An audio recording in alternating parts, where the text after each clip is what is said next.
Hi, I'm ED-SKaR, and recently I was made aware of a small company from north by the name of Bad Squiddo Games, who makes metal models in the 28-32mm hero scale and specialising in properly dressed female models, and also guinea pigs.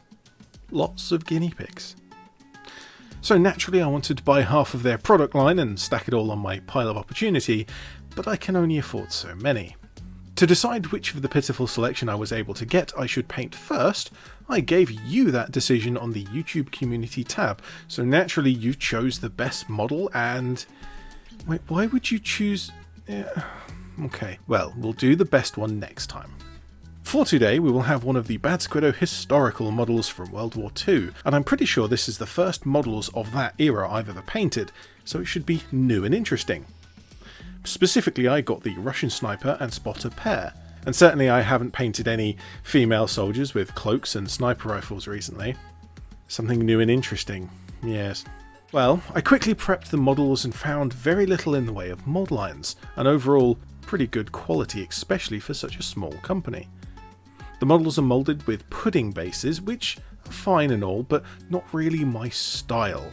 Lucky for me, I made this base mould a few months ago so that I could cast 25mm bases with a pudding base fused inside of it.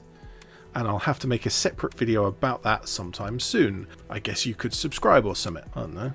After the 48 hours of resin curing time, I used some PVA glue to add some texture to the base, which naturally took a few more hours to dry. And half a week after they arrived, I'm finally putting some paint down. Good for me on my planning for this one. As these are historical models, I am of course forced into using only the exact perfect match of paints for the historical uniforms.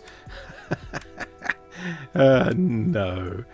Mini painting never requires the exact colouring of paints, but also in this case the uniforms weren't perfectly consistent either, as there were many sources of dyes and places manufacturing the uniforms during the Second World War.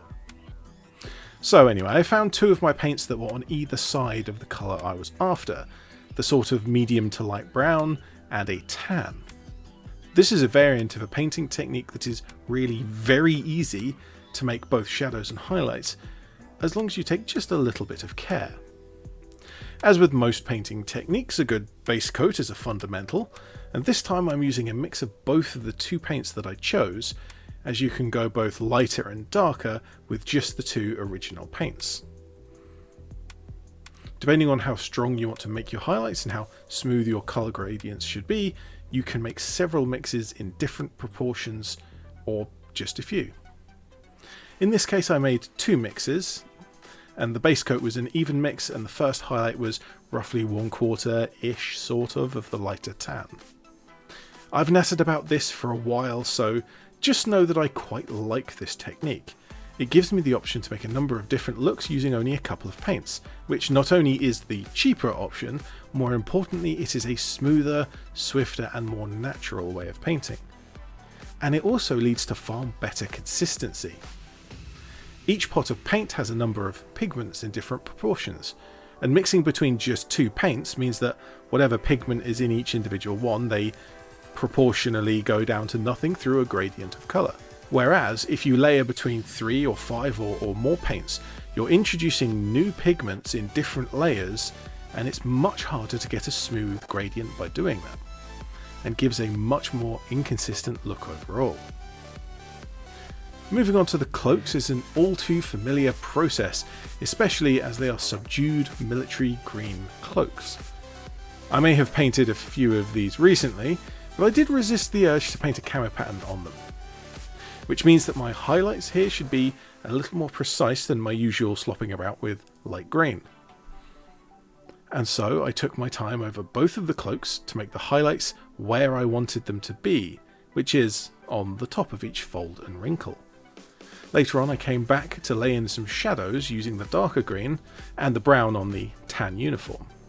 The shadows then, as you might expect, go on the underside of all of the folds and wrinkles. At this stage I wasn't convinced by the overall colourings, so I wanted to fill in the rest of the colours on both of these models so that I was seeing everything clearly.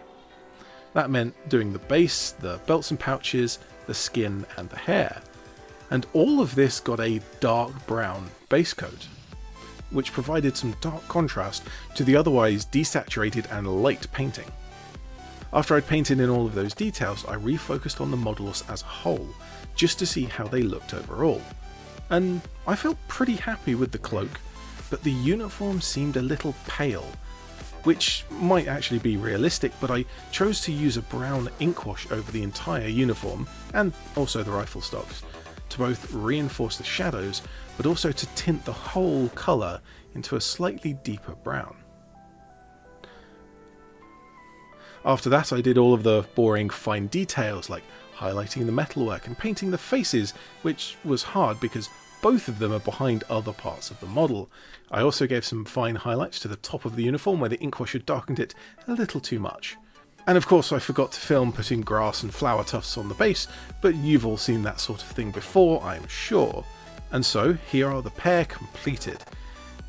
An easy, quick and simple paint job that could easily be applied to a whole platoon, or with extra care taken to display quality.